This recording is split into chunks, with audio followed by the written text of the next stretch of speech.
नमस्कार। ABP news के योग सम्मेलन में एक बार फिर से आप सभी का स्वागत है। आपके साथ मैं हूं मलिका मल्होत्रा और मेरे साथ इस वक्त जुड़ रही हैं लेखिका और योगाचार्य इरा त्रिवेदी जी। इरा जी, आपका बहुत स्वागत है एबीपी न्यूज के योग सम्मेलन में। नमस्कार। नमस्ते नमस्ते मलिका जी। लगातार ये हमारी जो कोशिश है वो यही है कि एबीपी न्यूज़ के जो व्यूअर्स हैं हम उन्हें योग की अहमियत बता सकें। तो इरा जी, आपसे जानना चाहूँगी आपके अनुभव से योग ने आपकी ज़िंदगी में क्या बदलाव लाए? मैं आपको एक छोटी सी कहानी बताऊं, समय है? जी जी, बताइए। ठीक है। तो मैं जब एक छोटी लड़की थी, हमारे घर के पास एक पेड़ था और वहाँ बहुत सारी चींटियां हुआ करती थी और मैं जाके उन चींटियों को मार देती थी क्योंकि मुझको लगता था ये पेड़ मेरा है, यहाँ पे इतनी सारी चींटियां क्यों हैं। और आज इस सवेरे पे मैं योग आसन कर रही थी और मेरे योगा मैट में बहुत सारी छोटी छोटी चींटियां थी। तो मैंने वो चींटियां अब मुझको काटती हैं और मुझे जब काटती हैं तो खुजली मचती है और योग आसन हो नहीं पाते हैं। तो वो जो चींटियां थी, मेरे पास दो ऑप्शन थे, या तो एक स्प्रे लाओ उनको सब मार दो, पर मार दो तो आपको तो मालूम है चींटियां कैसी हैं, वो और भी और आती रहती हैं। तो मैंने क्या किया, मैंने उन चींटियों से थोड़ी सी प्रार्थना की। मैंने उन चींटियों को बोला कि आप मैट पे आ जाओ पर मुझको काटो मत आप मेरे योग आसन के समय पे। और मैं आपको बता नहीं पाऊंगी कि एक्चुअली एक भी चींटी ने मुझको नहीं काटा। इनफैक्ट मैंने एक चींटी से गलती को मार दिया क्योंकि मैंने हाथ सूर्य नमस्कार में किया और एक चींटी नीचे आ गई और उसी टाइम पे मुझको थोड़ा सा एक लगा। पर जो चींटियां थी वो सब मेरी जो मैंने उनको एक विश किया था, मैंने जो उनको रिक्वेस्ट किया था, सब लोग मान गए। मुझको यही लग रहा था कि यही होता है योग का बदलाव। एक जो थी वो लड़की जो सब चींटियों को मारती थी और बोलती थी ये मेरा पेड़ है, ये जगह साफ होनी चाहिए। और आज मैं जो इंडिविजुअल हूँ कि मैं उन चींटियों जी को बोलती हूँ कि आप अपना काम करें, मैं अपना काम करूंगी और हम एक ये प्रकृति में साथ साथ रहेंगे और हम जी इस नेचर को साथ साथ रहेंगे क्योंकि जो मेरे अंदर है वही चीज चींटियों के अंदर है, वही चीज आपके अंदर है। तो हम सब लोग प्लीज पीसफुली रहें। तो यही जी। होती है योग की जर्नी और यही होते हैं जो चेंजेस जो हम जब योग करते हैं तो हमारे अंदर आती हैं। रियली इंस्पायरिंग इरा। और इस घंटे का थीम है हमारा योग भगाए रोग। रोगों से मुक्ति मिलती है योगाभ्यास से। अगर हम योग साधना में लीन हो जाते हैं तो इससे तमाम तरह के हमारे जो कष्ट हैं वो खत्म हो जाते हैं। क्योंकि आज हमारे साथ आप जुड़ रही थी तो कुछ दर्शकों ने भी सवाल भेजे हैं, तो मैं चाहती हूँ कि वो सवाल मैं आपसे पूछूं। एक दर्शक का सवाल ये है कि उन्हें एपिलेप्सी डिसऑर्डर है काफ़ी वर्षों से। उनके लिए आप योग के जरिए कोई खास क्रिया या कोई आसन बता सकती हैं? मैं उनको बोलूंगी कि आप दो चीजें करें। आप प्राणायाम का अभ्यास करें, जरूर प्राणायाम का अभ्यास करें क्योंकि जो आपका नर्वस सिस्टम है ये इफेक्ट होगा। और एपिलेप्सी में हमारे एक नर्वस सिस्टम की ये प्रॉब्लम होती है एपिलेप्सी। तो अगर हम प्राणायाम करें तो हमारे नर्वस सिस्टम पे बहुत पॉजिटिव इफेक्ट आ सकता है। आप आसन बिल्कुल ध्यान से करें। और मैं तो अगर आपने आसन का अभ्यास पहले नहीं किया है तो मैं तो बोलूंगी कि आप 6 महीने के लिए सूक्ष्म व्यायाम करिए। उसका मतलब आप सिर्फ जॉइंट एक्सरसाइजेस करिए। जॉइंट एक्सरसाइज बस हल्के हल्के अपने जॉइंट्स आप मेरा इनको बहुत अच्छा होगा अगर आप करके भी दिखा सके दर्शकों को। श्योर। तो जॉइंट एक्सरसाइज का मतलब अगर मैंने अपनी रिस्ट ली तो ये होते हैं सूक्ष्म व्यायाम। रिस्ट की धीरे धीरे हम लोग एक्सरसाइजेस को करें और अच्छी तरीके से करें। 2 मिनट तक हम इस सूक्ष्म व्यायाम को करते रहेंगे तो हमारी जो रिस्ट है ये अच्छे से इनमें रोटेशन आ जाता है। और दूसरी ओर तो ये छोटी जो सूक्ष्म व्यायाम हम उनको बोलते हैं ये बहुत ज्यादा लाभदायक होती हैं शोल्डर्स के लिए। ये होता है एक सूक्ष्म व्यायाम। हाँ, इसको आप करेंगे तो हमको लगता है कि कुछ नहीं हो रहा है, भाई बहुत कुछ हो रहा है, पर इसको आपको 2 मिनट तक करना है। बस ये नहीं कि 5 कर दिए अरे हर चीज हट गई, नहीं, ये नहीं। 5 मिनट के लिए अच्छी तरीके से आप इसको करिए। 2 मिनट तक आप इसको इस ओर करिए, 2 मिनट तक आप दूसरी ओर करिए। तो फिर दोनों ओर आपको अच्छी सी अपने जितनी भी जो अड़चन होती है और आपके शोल्डर के जो जॉइंट्स होते हैं वो स्टिफ हो जाते हैं, वो अच्छे से उनकी मूवमेंट हो जाती है और ये आपको योग आसना के लिए तैयार करते हैं। अगर आपकी बॉडी तैयार नहीं है योग के लिए तो ना तो आप योग के बेनिफिट्स ला पाओगे और योग करते करते आपको इंजरी भी हो सकती है। जी इरा, एक सवाल ये भी था कि बहुत से लोग हैं जो शिफ्ट्स में काम करते हैं, कभी उन्हें जल्दी उठना होता है तो कभी देर शाम ऑफिस में काम के लिए जाना होता है। ऐसे लोगों का ये मानना होता है कि दिनचर्या पूरी तरह से अस्त व्यस्त हो जाती है, तो एक फिक्स टाइम हम डेडिकेट नहीं कर पाते हैं। ऐसे लोगों को आप क्या सजेशन देंगी, और कोई आसान सी क्रियाएं अगर आप बता सके जो लोग आसानी से किसी भी समय कर सकते हैं?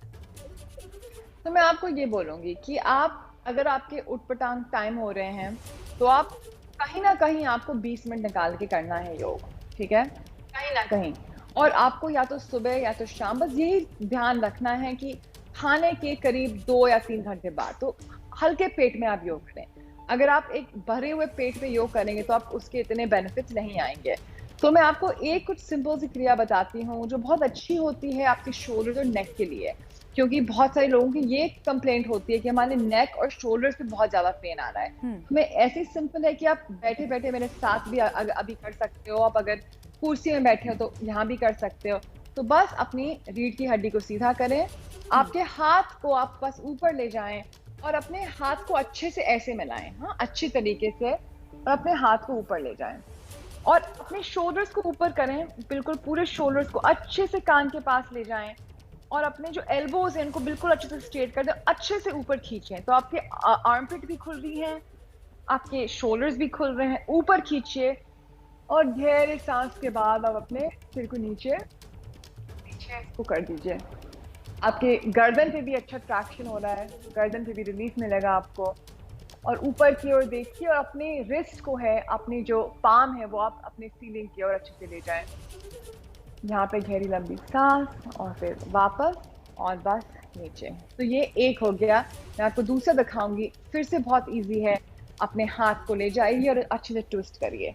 जब हम ट्विस्ट करते हैं बॉडी का, तो फिर बहुत ही अच्छा हमारे जो ये स्प्लीन है, हमारे पैंक्रियास को बहुत ही अच्छा यहाँ पे बेनिफिट आता है। यहाँ पे अच्छी लंबी गहरी सांस लें,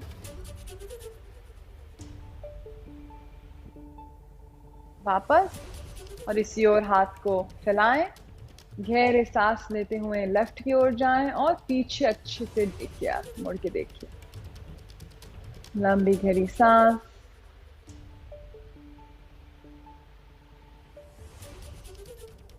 और वापस। वाकई ये बहुत अच्छा मुझे लग रहा है ये क्रिया करने के बाद। I am feeling very light here shoulders पे और आर्म्स में। हाँ, जी बिल्कुल। एकदम से जो अड़चन होती है नेक में, शोल्डर्स पे, बिल्कुल चले जाती है। और एक ट्विस्ट होता है, ये भी बहुत लाभदायक होता है, बहुत ही लाभदायक। बिल्कुल, आई थिंक आपको स्टिफनेस में भी ये बहुत मदद करता है, बहुत ही ज्यादा। इरा, एक सवाल और था। बहुत से लोग हैं जो कि पद्मासन में नहीं बैठ पाते, या फिर कुछ महिलाएं होती हैं जिनको घुटनों में तकलीफ होने की वजह से वो ज़्यादा देर तक पैर फोल्ड करके नहीं बैठ सकती। तो क्या आप कुछ ऐसी क्रियाएं और आसन भी बता सकती हैं कि अगर लोग सक्षम नहीं इस तरह से बैठने में, और वो सिटिंग पोस्चर में, यानी कि अगर चेयर पर बैठे बैठे भी कोई एक्सरसाइज कर सकें, कोई आसन कर सकें जो उनके लिए लाभदायक हो? मैं आपको दिखा देती हूँ। मैंने चेयर तैयार रखी है यहाँ पे। ये एक योगा की चेयर होती है ऐसे, तो आप बहुत अच्छे से एक्सरसाइजेज योग की चेयर पे बैठ के कर सकते हैं। इसमें तो ओपन बैक है, क्योंकि हम लोग योग में इसके अंदर भी पैर रख के करते हैं, पर ये चेयर पे हम लोग ऐसे चेयर पे बहुत सारे लाभदायक आसन होते हैं। जैसे मैंने आपको ट्विस्ट दिखाया अभी जी। इतने आराम से हम लोग कुर्सी का हैंडल पकड़ेंगे और ट्विस्ट करेंगे, तो इतना अच्छा फीलिंग आता है, मैं आपको बता नहीं सकती। ये तो ज्यादा भी बेनिफिशियल होता है, उससे भी ज्यादा बेनिफिशियल होता है जितना जैसे अगर हम इससे करेंगे। और वापस, और फिर इस साइड से। तो हम लोगों को इतना ज्यादा लाभ आ सकता है अगर हम चेयर के साथ इसको करें। और एक बहुत ही मेरा फेवरेट, हाथ को ऊपर करें, अपने पैरों को थोड़ा सा फैलाएं ऊपर, और बस यहाँ से आप फॉरवर्ड स्ट्रेच करें। और एक बहुत ही अच्छा आपके थाई मसल्स को, आपके लेग्स को यहाँ पे बहुत ही अच्छा स्ट्रेच मिल जाता है।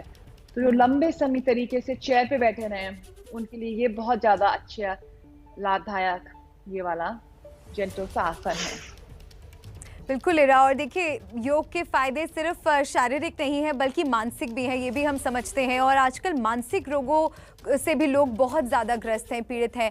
तो ये बताइए कि कुछ लोगों को ये समस्या होती है कि वो ओवर थिंकिंग करते हैं, बहुत सोचते हैं कि आगे क्या होने वाला है क्या नहीं, और ख़ासकर इस मुश्किल वक्त में तो लोगों को तमाम तरह की दिक्कतों ने घेरा ही है। तो उससे आप अगर लोगों को मदद मिल सके, कोई इस तरह का आसान सा आसन बताइए। मैं तो बोलूंगी आपको प्राणायाम करना चाहिए। प्राणायाम जो होता है, सिंपली अनुलोम विलोम करिए, अपना सीधा हाथ जो है अनुलोम विष्णु मुद्रा में डालिए, लेफ्ट हैंड को ज्ञान मुद्रा में डालिए। आप अपने राइट नॉस्ट्रल को बंद करें और लेफ्ट के द्वारा लंबी और धीरे से सांस लें। दोनों को बंद करें और एक्सहेल, राइट लेफ्ट क्लोज्ड। अब इनहेल, राइट लेफ्ट क्लोज्ड। सांस को रोकिए, राइट क्लोज्ड, लेफ्ट से एक्सहेल। अब inhale left on 1 2 3 4, retain. Exhale, right, left closed. 1 2 3. Inhale, 1, left, 1 2 3 4. Hold करें, फिर आराम से हाथ नीचे जाएं और बस दोनों नथेलियों से बाहर हवा निकालें, सांस निकालें। तो आपको लगा होगा कि एकदम से मन बिल्कुल काम हो गया। बिल्कुल, मन काफ़ी शांत हो जाता है अगर इस तरह से आप प्राणायाम का अभ्यास करें।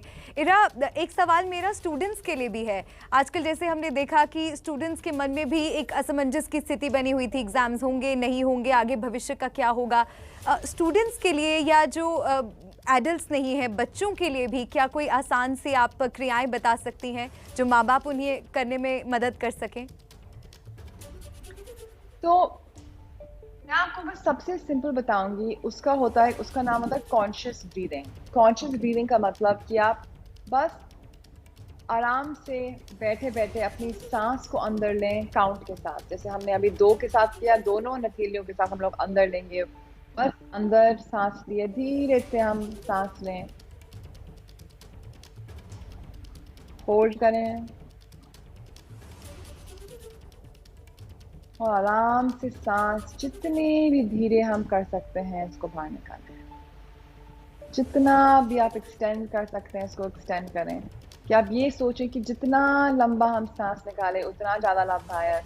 फिर हम उसी तरीके से अंदर धीरे से सांस लें। कोशिश करें कि धीरे धीरे धीरे सांस अंदर जा रही है और आराम से हम सांस को छोड़ें। यही होता है कॉन्शियस ब्रीदिंग, और ये कोई भी किसी भी एज में कर सकता है। क्या ये बच्चों को पॉजिटिव और एनर्जेटिक रखने के लिए भी मदद करता है? डेफिनेटली, बिल्कुल बिल्कुल। उनका जब मन काम आता है तो जो एनर्जी लेवल्स है, जो levels of focus and concentration है, सभी खुद बढ़ जाते हैं।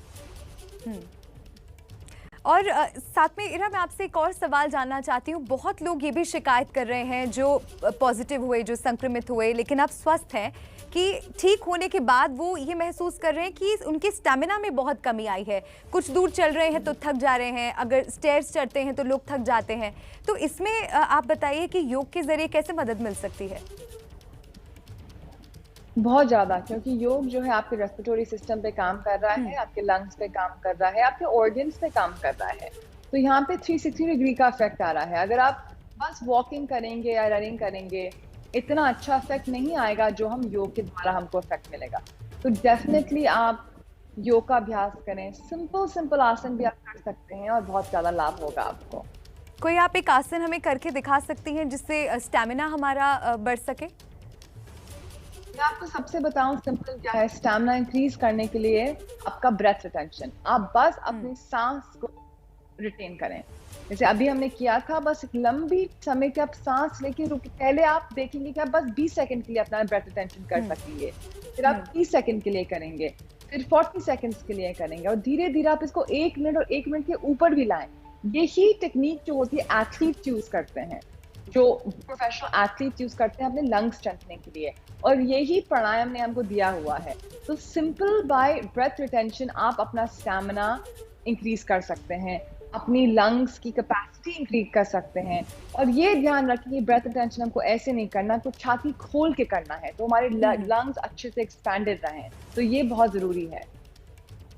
बहुत बहुत शुक्रिया इरा, आपने एबीपी न्यूज़ के लिए समय निकाला और ये जो खूबसूरत जानकारी आपने योग से जुड़ी हमारे व्यूअर्स के साथ शेयर की, मैं उम्मीद करती हूँ कि उनको इससे बहुत फ़ायदा मिलेगा। बहुत शुक्रिया आपका इरा जुड़ने के लिए एबीपी न्यूज़ के साथ।